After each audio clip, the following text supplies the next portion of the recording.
안녕하세요, 투데이입니다. 오늘은 이 축술미 삼형살에 대해 알아볼 건데요. 사실 이전 시간에 배웠던 인사신 삼형살보다 이 축술미가 더 어렵습니다.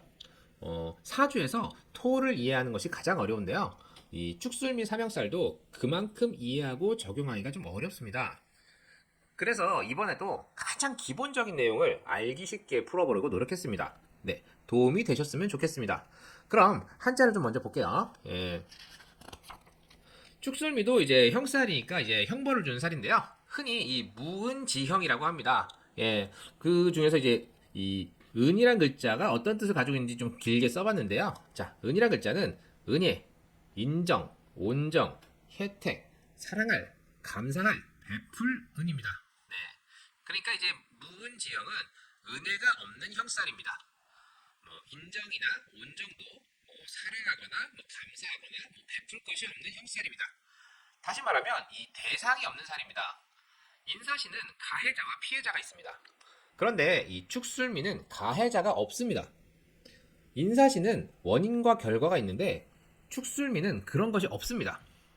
길을 가다가 하늘에서 무언가 떨어져가지고 맞으면은 축술미입니다. 야외 공연 놀러 갔는데 비가 오면 축술미입니다. 예상치 못한 재난을 당하면 축술미입니다. 이렇게 축술미는 가해자를 찾기도 어렵고 원인도 찾기 어렵습니다. 흔히 이 진술축미를 사고의 글자라고 하죠. 자, 미월은 여름을 닫는 지지입니다.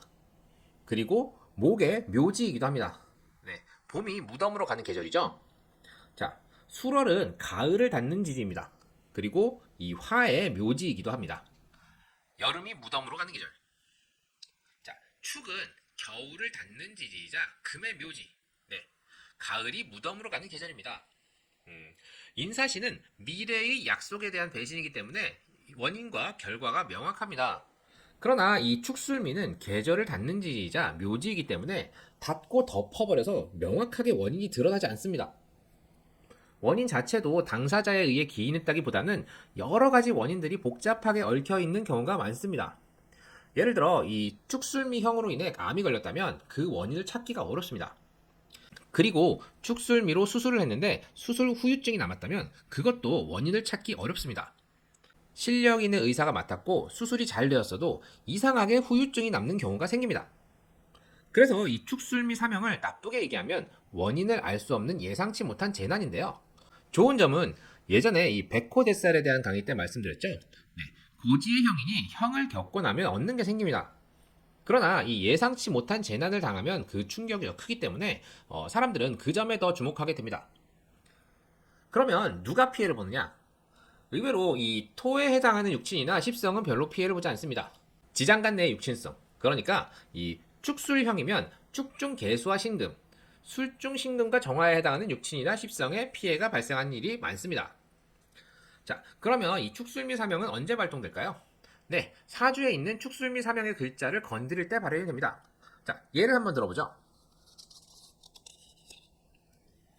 자, 월지, 일지에 각각 술과 축이 있다고 합시다.